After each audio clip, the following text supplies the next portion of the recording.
বাংলাদেশে নাকি এখন পেট্রোল ডিজেল এই তেলের নাকি বিশাল অভাব, হাহাকার চলছে, লোকজন নাকি পেট্রোল পাম্পে গিয়ে লাইন দিচ্ছে, একেবারে দুর্ভিক্ষের মতো অবস্থা। অথচ এই লোকগুলা এই বাংলাদেশে যে এত বড় রত্ন আছে যে নাকি ফু দিলেই তেল বের হয়, তার কাছে কিন্তু যাচ্ছে না। তো এটা তো কোনো মানে কথা হলো না, তাই না? বাংলাদেশে এত বড় রত্ন থাকতে বাংলাদেশ কেন তেলের অভাবে ভুগবে, এটা তো আমার মাথায় ঢোকে না। ঘটনা কি বোঝার জন্য এখানে এই যে হুজুর আছে না, হুজুরের বক্তব্যটা একটু আমরা মন দিয়ে শুনি। তেল শেষ, আমি তো আব্বা তেল শেষ, এখন কি করবো? রাত্র বাজে 3টা, কুয়াশা, শীতের রাত। আব্বাকে বললাম গাড়ি থেকে নামো। মোটর বাইকের তেল কিন্তু শেষ, ট্যাঙ্কিতে তেল কিন্তু শেষ, এবং তারপরেই কিন্তু তাকে বলা হলো যাই নামো। তো নামলো। তো নামার পর কি ঘটলো সেটাই আমরা শুনি। ভয়ঙ্কর অলৌকিক ঘটনা, কিন্তু মন দিয়ে আপনারা শুনবেন। যদি কেউ অবিশ্বাস করেন তাহলে তার স্থান কিন্তু হবে জাহান্নামের আগুন, বুঝছেন? অর্থাৎ খুব সাবধান।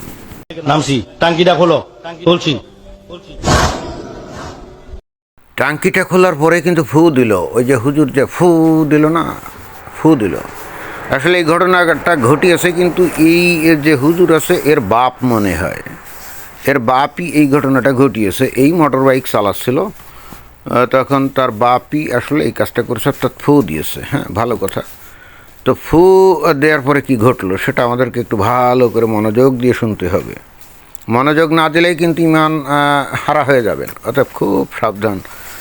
এবং একই সঙ্গে এটা বিশ্বাসও করতে হবে। যদি কেউ অবিশ্বাস করে তাহলে তার মাথার উপরে আল্লাহর গজব পড়বে, এতে কিন্তু কোনো সন্দেহ অন্তত আমার নাই। অন্য হয়তো অনেকের সন্দেহ থাকতে পারে, বাট এই সমস্ত সন্দেহবাদীদেরকে আমার এই ভিডিও থেকে আমি দূরে থাকার পরামর্শ দিচ্ছি। তো হুজুর বলেন। লাগাও, লাগাইছি, স্টার্ট দাও, স্টার্ট দাও। এক স্টার্টে বাড়িতে তো আইসি, তেল ছাড়া 1 সপ্তাহ গাড়ি চালাইছি। হুজুর আপনার কথা শুনলাম এবং সাথে সাথেই আমরা ইমান আনলাম, মানে আমি ইমান আনলাম। কারণ আমি জানি এখন যদি এই কথায় যদি ন্যূনতম সন্দেহ পোষণ আমি করি তাহলে আমার মাথার উপরে আল্লাহর ঠাডা পড়তে পারে যে কোনো মোমেন্টে, আমি তো ওই রিস্ক নেব না। তো আপনারা নিশ্চয়ই শুনলেন যে তার বাবা কি করলো, ওই ট্যাঙ্কিতে মানে খালি ট্যাঙ্কিতে ফু দিল। এরপরে এই হুজুর মোটরসাইকেল স্টার্ট দিল এবং অতঃপর বাড়ি তো গেলই। এরপরে 1 সপ্তাহ ঝাড়া 1 সপ্তাহ কিন্তু আর তেল না কিনে এই গাড়ি কিন্তু চালিয়েছে। তো এই যদি হয় অবস্থা, এবং এটাই যদি হয় তেলের সমাধান, যদি তেল না থাকে তার সমাধান, তাহলে বাংলাদেশের সরকার এই হুজুরকে খুঁজে না বের করে এই কিসের ভারতের সাথে চুক্তি করে, অমুক করে, সমুক করে, মানে এগুলো কী, মানে জনগণের সাথে কি ফাজলামি করে নাকি? বাংলাদেশের তৌহিদি জনতা, ধর্মোন্মাদ জনতা এখন তো ধর্মের মধ্যে বুঁদ হয়ে আছে, তাই না?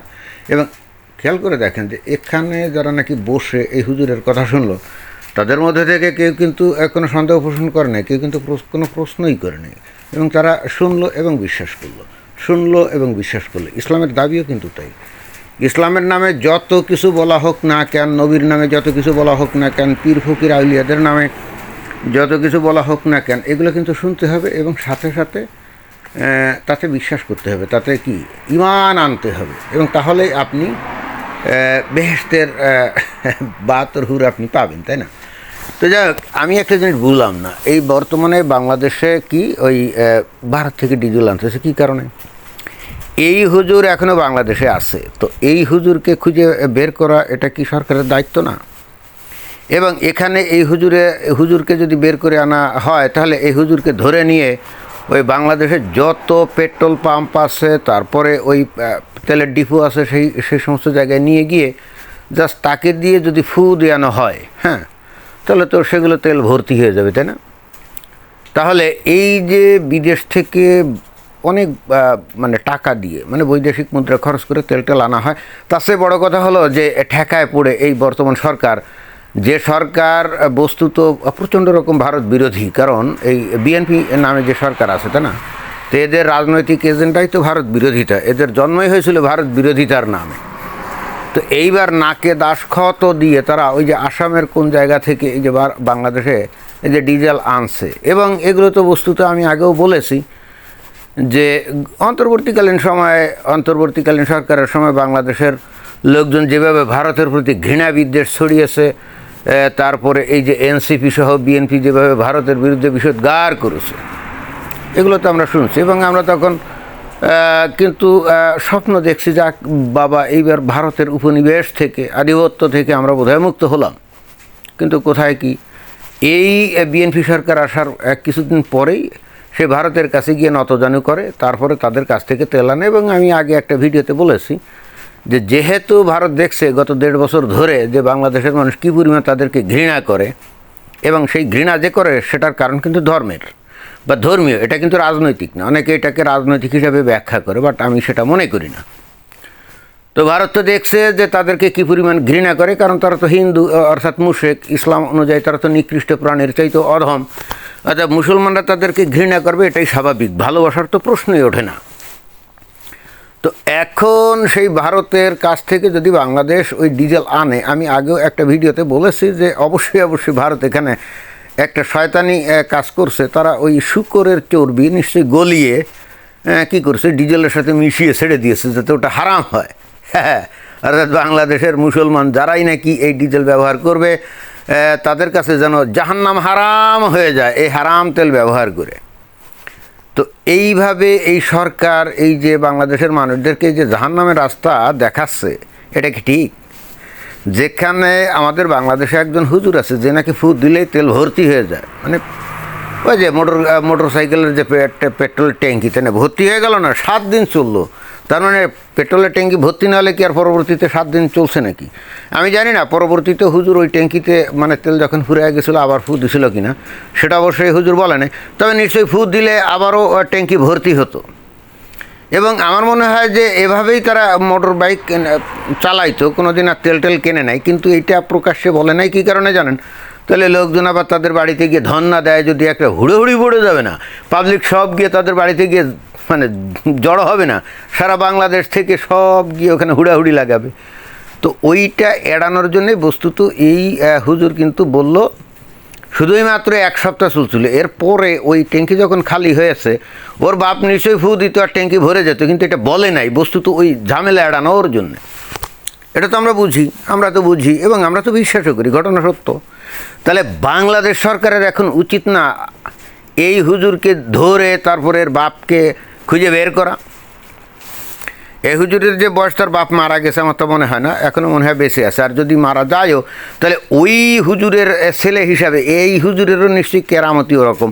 অর্থাৎ এই লোকও যদি ফু দেয় তাহলে নিশ্চয়ই ওই খালি ট্যাঙ্কি তেলে পরিপূর্ণ হয়ে যাবে। সুতরাং একে ধরে নিয়ে বাংলাদেশে যত পেট্রোল পাম্প আছে, যত আছে তেলের ডিপো আছে, জাস্ট ফু দিলেই তো সাথে সাথে তেল ভর্তি হয়ে যেত, তাই না?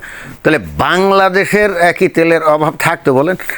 শুধু কি বাংলাদেশ, আমার তো কেন জানি মনে হয় যে এইভাবে ফু দিয়ে বাংলাদেশের তেলে সয়লাভ হয়ে যেতে পারে, এবং অতঃপর সেই তেল দেশের বাইরে বিক্রি করে প্রচুর পরিমাণে বৈদেশিক মুদ্রা অর্জন করা যেতে পারে, কি যায় না? তাহলে বাংলাদেশ কি ধনী হয়ে যাবে না? তো বাংলাদেশের সরকার এত মূর্খ হয় কী করে, যেখানে হাতের কাছে রত্ন, পরশ পাথর, টাচ করা মাত্রই সব সোনা হয়ে যাবে, তাই না?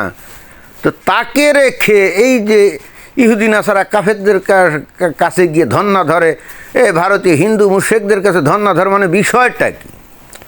আমি তো মাঝে মাঝে বুঝি না আসলে যে বাংলাদেশে আসলে হচ্ছেটা কি। খুব দুঃখের সাথে বলতে বাধ্য হলাম কথাগুলো, যেখানে সব সমস্যার সমাধান হাতের কাছে আছে, সেইটা বাদ দিয়ে যাবে উল্টাপাল্টা পথে, যাতে নাকি মানুষের ঈমান আকীদা নষ্ট হয় এবং বেহেশতের রাস্তা বন্ধ হয়ে যায়। সেই সমস্ত কাজ কারবার এই যে করে যাচ্ছে, এরপরও এই যে মুমিন মুসলমানের কোনো চ্যাতব্যাত নাই, তৌহিদি জনতা রাস্তায়ও নামে না। বুঝলাম না। ধন্যবাদ।